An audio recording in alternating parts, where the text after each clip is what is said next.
Greetings, everyone. We are gathered here today to celebrate the life and legacy of the great Tony Rice. Even though we are all devastated by the loss of such a legend, we shouldn't be sad. Tony wouldn't want us to be sad. In fact, if he were here right now, he would want to hear some good old bluegrass music. Music was everything to him.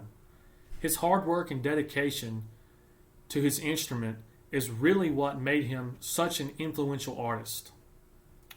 Tony Rice was a bluegrass legend who no doubt changed bluegrass music forever with his innovative style.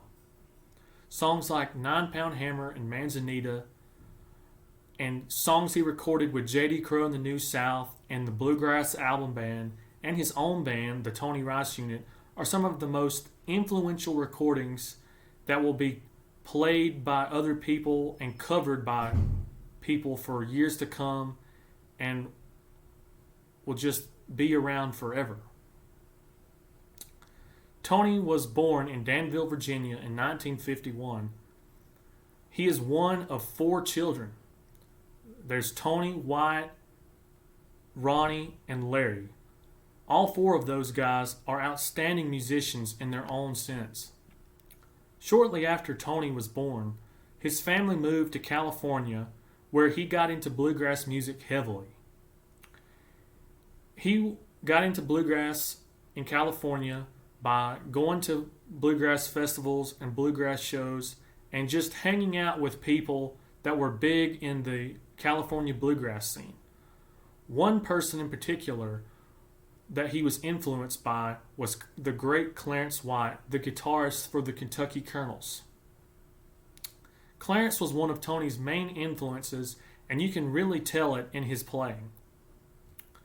Shortly after that, Tony moved back east, and at the young age of 19, he joined J.D. Crowe and the New South and recorded one of the most influential bluegrass albums to date.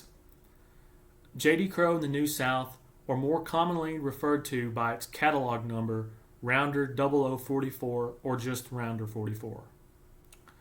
Tony was such an influential artist, and you can really see why when you see how many things he's achieved and how many different awards he has received. Tony received the International Bluegrass Music Association Guitar Player of the Year Award several times throughout the 90s and early 2000s. He also received IBMA Instrumental Group of the Year with his own band, the Tony Rice Unit, in 1991 and 1995. He also received IBMA Instrumental Performance of the Year with his longtime friend and collaborator, Norman Blake, in 1991. He also received 1 Grammy when he was with J.D. Crowe and the New South, and the award was the Best Country Instrumental Performance in 1983, which was the song Fireball. And finally, all his hard work and dedication paid off when Tony was inducted into the International Bluegrass Music Association Hall of Fame in 2013.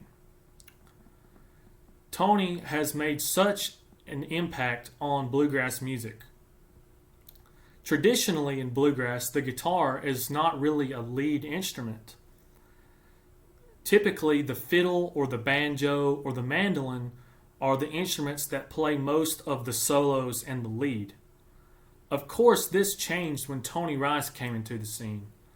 Of course, there were people like Clarence White and Doc Watson who played lead guitar in bluegrass, but Tony was one of the first people that made it popular, mainly because his way of playing the guitar was different from any other person. He would listen to people like Clarence White and Doc Watson and Mother Maybelle Carter, and he would also take licks from other instruments and transcribe them on guitar to create his innovative style of flat picking. In fact, every modern bluegrass guitarist credits Tony as a main influence. Most of the time when people say bluegrass flat picking or bluegrass lead guitar, Tony Rice is probably the first name that people think of. Not only has he impacted other musicians, but he's also impacted me as well. I remember the first time that I heard Tony, and I remember thinking, man, that is just the greatest thing I've ever heard, and one day I want to be able to play just like that. And just when I think that I have arrived and I have gotten to the greatest level I can, I just listen to another one of his songs and go, nope, not there yet. It's good to have an influence like that, and Tony has been one of my influences in my music and will continue to be for years to come. Mr. Rice was and still is a bluegrass legend who changed the music forever. He has influenced so many artists and so many guitar players throughout the years and has changed bluegrass and has made it in what it is today.